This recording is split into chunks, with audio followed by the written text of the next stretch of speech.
मेरे जिगरी दोस्तों, जय हिंद। एकेडमी फॉर एजुकेशन में आपका स्वागत है। हम लगातार आज का दिन इतिहास में क्यों खास है इसके बारे में बातें करते आ रहे हैं। इसके अलावा हम बात करते हैं कि आज के दिन कौन सी घटना घटी थी, उसके फैक्ट के बारे में बात करते हैं। और इसके अलावा हम जनरल साइंस के बारे में बात करते हैं और करंट अफेयर्स के। तो चलिए आज सीधी बात दो बकवास में बात कर लेते हैं। 3 टॉपिक के बारे में कि 19 फरवरी डे इन हिस्ट्री के बारे में बात करेंगे। जो दूसरा टॉपिक होगा गोपाल कृष्ण गोखले के बारे में, इनके बारे में बात करेंगे। और तीसरा जो टॉपिक होगा जनरल साइंस के बारे में बात करेंगे। तो चलिए बात कर लेते हैं कि 19 फरवरी का दिन इतिहास में क्यों खास है।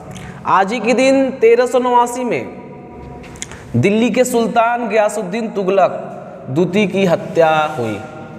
आज ही के दिन 1473 में प्रसिद्ध यूरोपीय खगोलशास्त्री और गणितज्ञ निकोलस कापरनिकस का जन्म हुआ। 1630 में आज ही के दिन महानतम मराठा शासक और गुरिल्ला युद्ध के जन्मदाता शिवाजी का जन्म जुन्नेर में हुआ था।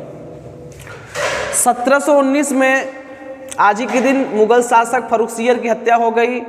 1891 में अमृत बाजार पत्रिका का प्रकाशन दैनिक रूप में हुआ। 1915 में आज ही के दिन महान स्वतंत्रता सेनानी गोपाल कृष्ण गोखले का निधन हुआ। आज ही के दिन 1956 में भारत के प्रसिद्ध विद्वान, समाजवादी विचारक, शिक्षा शास्त्री और देशभक्त नरेंद्र देव का निधन हुआ। 1986 में आज ही के दिन देश में पहली बार कंप्यूटरीकृत रेलवे आरक्षण टिकट की शुरुआत की गई। और 2004 में आज ही के दिन कीटनाशकों और औद्योगिक रसायनों पर प्रतिबंध लगाने वाली स्टॉकहोम संधि का विश्व का 50 से ज़्यादा देशों का अनुमोदन किया गया। तो हमारा जो दूसरा टॉपिक है वो टॉपिक का नाम है गोपाल कृष्ण गोखले, जो हमारे देश के सामाजिक और राजनीतिक नेता के रूप में जाने जाते हैं।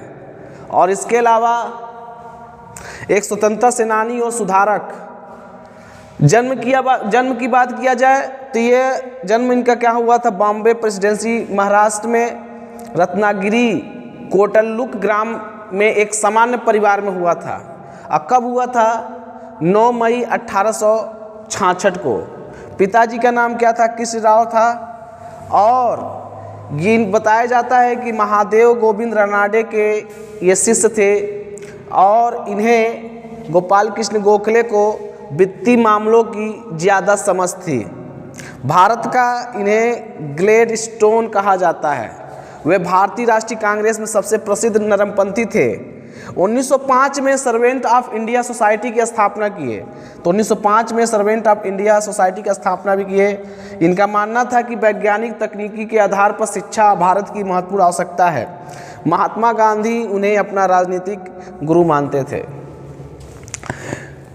ध्यान दीजिएगा, Gandhi ji wrote a book in Gujarat dedicated to the leader, title is Dharmatma Gokhale.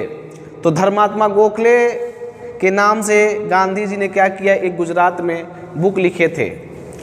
1899 से लेकर 1902 में 1899 to 1902 member of the Bombay legislative council, work at the imperial legislative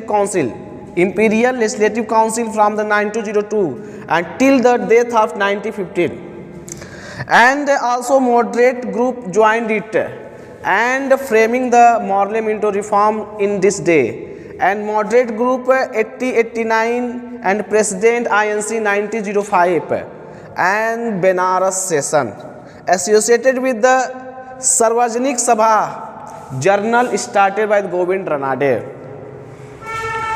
अब अगला टॉपिक की बात कर लेते हैं हम। ये तो हमारा क्या था, गोपाल कृष्ण गोखले के जीवन के बारे में कुछ इंपॉर्टेंट फैक्ट था, उसके बारे में बात किए। अब हम बात करेंगे जीएससी जनरल साइंस। रुधिर के निस्यंदन के द्वारा वृक्कों में मूत्र का निर्माण होता है। वृक्क से एक जोड़ी नलिकाएं निकलती हैं जिन्हें मूत्रवाहिनी कहा जाता है। ये नलिकाएं मूत्र के मूत्राशय में लाती है, जहां मूत्र अस्थायी रूप से संग्रहित रहता है। मूत्रण क्रिया के दौरान मूत्राशय से होकर मूत्रमार्ग द्वारा शरीर के बाहर उत्सर्जित कर दिया जाता है। अब हम बात करते हैं दूसरा टॉपिक जो इसमें पिट्यूरी या पीयूष ग्रंथि युग्म के रूप में नहीं पाया जाता है। जो हमारे शरीर में या ब्रेन में पिट्यूरी या पीयूष ग्रंथि होती है, युग्म के रूप में नहीं पाया जाता है। यह एक एकल ग्रंथि है। कैसी ग्रंथि है? एकल ग्रंथि। जबकि अंडाशय, वृषण, अधवृक्क ग्रंथियां युग्म के रूप में शरीर में उपस्थित होती है। पीयूष ग्रंथि शरीर की सबसे छोटी अंतःस्रावी ग्रंथि होती है। पीयूष ग्रंथि कैसी होती है? शरीर की सबसे छोटी अंतःस्रावी ग्रंथि होती है। यह ग्रंथि शरीर की अंतःस्रावी ग्रंथियों की कार्यकी पर नियंत्रण रखती है, अतः इसे मास्टर ग्रंथि भी कहा जाता है। यह मटर के दाने के आकार की गुलाबी रंग की ग्रंथि है। यह मस्तिष्क के आधार पर स्फिनाइड अस्थि की सैला टसिका नामक गुहा में स्थित होती है। तो ये हमारा क्या था, ये रुधिर के निस्यंदन के द्वारा जो वृक्कोमूत्र का निर्माण होता है, कैसे होता है, इसके बारे में बता दिए। और दूसरा क्या था, अंतःस्रावी ग्रंथि में कौन सी ग्रंथि, पीयूष ग्रंथि के बारे में। एक पॉइंट और बचा हुआ है, देविका रानी को वर्ष 1969 में, पृथ्वीराज कपूर को 1972 में और नौशाद को 1981 में दादा साहब फाल्के पुरस्कार दिया गया। तो ये दोस्तों हमने 3 से 4 टॉपिक के बारे में बात किए। पहला टॉपिक क्या था, 19 फरवरी का दिन इतिहास क्यों खास था। दूसरा गोपाल कृष्ण गोखले जो सामाजिक और राजनीतिक नेता थे। और तीसरी बात क्या कि रुधिर के निस्यंदन के द्वारा वृक्कों का मूत्र का निर्माण कैसे होता है। और पीयूष ग्रंथि के बारे में हम बात किए। इसी तरह से मिलते रहेंगे, हम बातें करते रहेंगे। यहीं पर वीडियो समाप्त होता है। Thank you.